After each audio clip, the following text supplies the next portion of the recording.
आज हम लोग मालूम करेंगे कोई वैल्यू, जैसे कि प्राइस मालूम करना है किसी क्वेश्चन में, वर्ड प्रॉब्लम है, कॉस्ट मालूम करना है, हाइट मालूम करना है या लेंथ मालूम करना है। इन चीजों को फाइंड आउट करने के लिए दो मेथड का बेसिकली इस्तेमाल करते हैं। आप लोग एक्सरसाइज 10 में पढ़ चुके हैं रेशियो और प्रोपोर्शन, ठीक है। उसको हम लोग अगले इसमें चैप्टर में देख रहे हैं कि वो यूनिटरी बेस भी है। यूनिटरी मेथड में भी उस चीज को फाइंड आउट किया जा सकता है। सपोज मैं एक क्वेश्चन आपके सामने लेता हूं और उसको बताता हूं कि कैसे हम किसी सवाल को दोनों इस पर रख सकते हैं। एक क्वेश्चन है, मान लीजिए कि if the cost of 14 metre cloth is 1890 rupees, find the cost of 6 metre cloth. Is it clear? Simple question है। सिंपल क्वेश्चन मैंने इसलिए सिलेक्ट किया कि आप लोग असल जो है इसके तरीके को समझिए, how to process that we use to find out the solution of the problem. Is it clear? Question है कॉस्ट ऑफ 14 मीटर। 14 मीटर दो चीजें हैं। आइए मैं इसमें देखते हूँ रेशियो और प्रोपोर्शन से इसको कैसे कर सकते हैं। ये सवाल आपका यूनिटरी मेथड में, जो चीजें सवाल में लिखी हो पहले उसको लिख लीजिए। पहले क्या कीजिए? लिख लीजिए। क्या चीज लिखा हुआ इसमें? कॉस्ट, और कॉस्ट है, और दूसरी चीज है उसकी कीमत, ठीक है।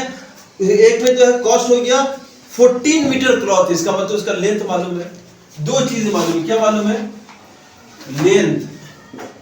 क्लॉथ का क्या मालूम है? लेंथ। और दूसरा क्या है? कॉस्ट। लिख लिया मैंने। इसको ऐसे लगा दीजिए रेशियो की तरह, ठीक है। फिर प्रोपोर्शन में आप जानते हैं कि प्रोपोर्शन में इसको मल्टीप्लाई करने पर एक्सट्रीम को वो मीन के इक्वल होना चाहिए। तो फिर इसी सीक्वेंस में लिखेंगे यहां पर लेंथ और लिख लेते हैं कॉस्ट। कोई सा भी मैथ हो जिसमें दो चीजें मालूम हो, ठीक है, और थर्ड का वैल्यू मालूम करना हो, तो इसी बेस पे बनाया जा सकता है, पॉसिबल है। तो अब क्वेश्चन था if the cost of 14 metre cloth, 14 metre का मतलब लेंथ है। तो लेंथ के नीचे हम लोग लिख देते हैं क्या है? 14 मीटर। क्या है? 40 मीटर लेंथ। रेशियो दे दीजिए। कॉस्ट कितना है? 1890 रुपीज। प्रोपोर्शन लिख दीजिए। दूसरे पार्ट में find the cost of 6 metre of the cloth. 6 metre length मालूम है। 6 मीटर लेंथ कितना है? नहीं मालूम है। Very good. 6 मीटर लेंथ है। कॉस्ट नहीं मालूम, तो कॉस्ट नहीं मालूम उसको मान लीजिए x। अब ये आपका रेशियो में आप लोग मालूम कर देते हैं x का वैल्यू मालूम कितना है रेशियो और प्रोपोर्शन में। आप लोग जानते हैं इसको एक्सट्रीम को मल्टीप्लाई करने के बाद मीन के इक्वल होना चाहिए। मीन के इक्वल होना चाहिए ना। तो आइए 14 मल्टीप्लाई x करें तो ये इक्वल होना चाहिए 1890 multiply 6। Find the value of x। 1890 multiply 6 by 14, ठीक है। 14 से आप इसको कैलकुलेशन करना आपका काम है, आप जानते हो उसको। 2 से काटते हैं, काटते 2 से 6, 2 से बन जाए। 7 से इसको काट लीजिए, 7 दूनी 14, 7 7 49, 0। ये हो गया। अब इसमें निकालेंगे तो कितना होगा? मल्टीप्लाई कर दिए 0 7 21, 6 दूनी 3 दूनी 6 2 8। x का वैल्यू कितना निकला? 810। ये निकला 810 रुपया। ये सवाल आपका यूनिटी मेथड पे है, लेकिन ये हमेशा ऐसा नहीं रहेगा कि आपको यूनिटी मेथड ही निकालना होगा।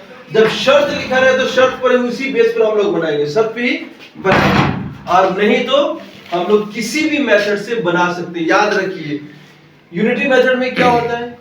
यूनिटी मेथड में होता है कि किसी भी चीज का एक का सिंगल का यूनिट का वैल्यू मालूम करना होता है। यूनिट मेथड क्या होता है?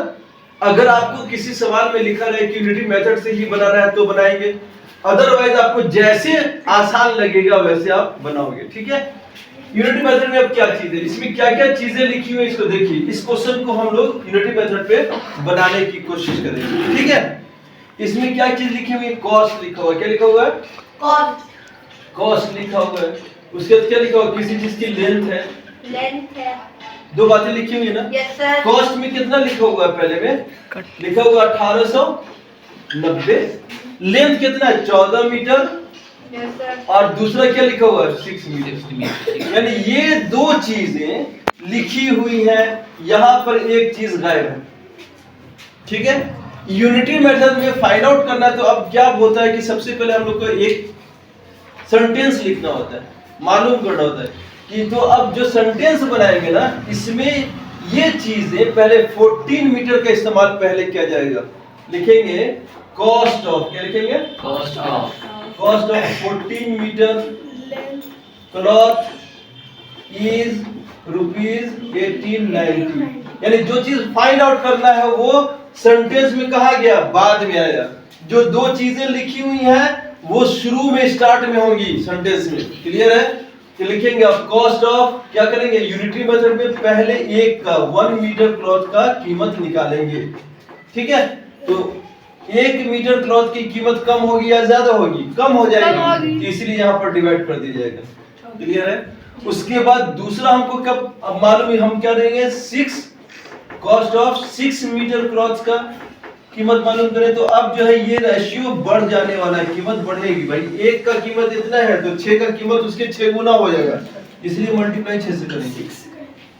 फिर इसी तरह यहाँ से जैसे कि हमने कैलकुलेशन किया था वो सेम वैसा ही कैलकुलेशन आपको यहाँ पर आता है। देखिए ये कैलकुलेशन और यहाँ पर देखिए सेम आ रहा है ना। 7 से इसको मल्टीप्लाई किया 270 निकला, इसका प्राइस निकलता है वो ₹810। ये यूनिटरी मेथड है। किसी भी सेंटेंस को ध्यान से पढ़िए। एक और क्वेश्चन को हम लोग जो है बहुत ध्यान से लेते हैं और समझने की कोशिश करते हैं कि कैसे होगा। जैसे कि एक्सरसाइज 10C में क्वेश्चन नंबर 5 है, if 5 tins of the same size contain 232 kg of oil। इसमें क्या लिखा हुआ? 15 टीन है। टीन कितना है? आइए इसको यूनिट मेथड से सोचते हैं। नंबर ऑफ टीन कितना है? नंबर ऑफ टीन में पहले क्या लिखा हुआ? नंबर ऑफ टीन में लिखा हुआ 15। क्या लिखा हुआ? 15 हो गया। और उसका कंटेंट में जो उसमें ऑयल का जो वेट लिखा हुआ है वो कितना है? 234 केजी है वेट। देखिए ये तो बात देखिए ना, वेट कितना लिखा हुआ है? 234 केजी। दूसरे सेंटेंस में कहता है how much oil will there be in 10 such tins. इसमें टिन फिर लिखा हुआ है, यहाँ पर 2 वैल्यू लिखा हुआ है कि नहीं लिखा हुआ है? और 4th वैल्यू गायब है। 4th वैल्यू गायब है। कितना केजी? अब हम लोगों का जो सेंटेंस बनेगा गायब वाली चीज बाद में आएंगी। यानी सिमिलरली हम लोग यहाँ पर क्या करेंगे? 15 केजी। आप लोग अपने से घर पे ट्राई करोगे। 15 टिन्स में कितना आ जाता है? 234 केजी आता है। आ गया ना? तो ये सेंटेंस ऐसे बनाओगे। फिर 1 का मालूम करोगे, फिर आप क्या करोगे? 10 का मालूम करोगे। यूनिटरी मेथड से हो जाएगा। ठीक है, इसी को अगर हम लोग रेशियो पर लिखेंगे तो क्या लिखेंगे? नंबर ऑफ टीन है, नंबर ऑफ टीन। रेशियो लिखेंगे, दूसरा हमारा वेट है। क्या है? वेट है। प्रोपोर्शन करेंगे, यहाँ पर लिखेंगे नंबर ऑफ टीन और रेशियो देंगे वो क्या? वेट लिखेंगे। लिखेंगे ना? नंबर ऑफ टीन कितना है? 15। वेट कितना है इसमें? 234 केजी। दूसरी बार में क्या लिखा हुआ है? नंबर ऑफ टेन लिखा हुआ है।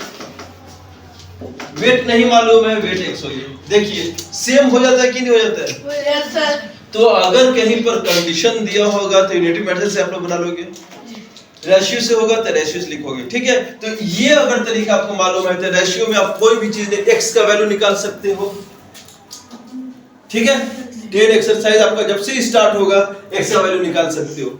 अगर इन दोनों को मल्टीप्लाई करेंगे इक्वल होगा तो बोलेंगे प्रोपोर्शन में है। अगर इक्वल नहीं होगा तो बोलेंगे प्रोपोर्शन में नहीं है। कहीं पर ट्रू फॉल्स लिखना होगा, इक्वल है तो बोलेंगे कि हाँ ट्रू है, नहीं हुआ तो बोलेंगे ट्रू नहीं है। तो इसको अगर समझ लेते हैं तो हमारा पूरा जो है रेशियो, प्रोपोर्शन और यूनिटी मेथड क्लियर हो जाता है। यूनिटी मेथड में फिर एक बार मैं बता देता हूं कि कोई 2 चीज का वैल्यू लिखा होगा जो रिपीट कर रहा होगा। जैसे कि यहाँ पर वैल्यू रिपीट कर रहा है कि कौन सा? क्लॉथ का लेंथ का 2 बार लिखा गया है। जो चीज 2 बार लिखी उसको सेंटेंस बनाते टाइम में पहले इस्तेमाल करेंगे। जिसको फाइंड आउट करना है, जिसका 1 बार लिखा हुआ था उसको हमने क्या किया? सेंटेंस में बाद में रखा। जबकि यहाँ पर मैंने पहले कॉस्ट लिखा था और लेंथ लिखा था। यहाँ नंबर ऑफ टीन 2 बार लिखा हुआ है और वेट मालूम करना था, तो सेंटेंस में हमने क्या किया? पहले इधर इस्तेमाल इसको किया। देख रहे हैं ना? 15 टिन्स। दो वैल्यू जो लिखा हुआ है उसको पहले सेंटेंस में रखना है, जिसको फाइंड आउट करना है उसको सेंटेंस में बाद में लेकर जाना है। इस तरह आप लोग यूनिटी मेथड बना सकते हैं। वीडियो को गौर से देखिए और जो बातें कही गई उसको समझने की कोशिश कीजिए। मैथ को समझिए, छापिए नहीं। That's it. Thank you. Have a nice time. See you.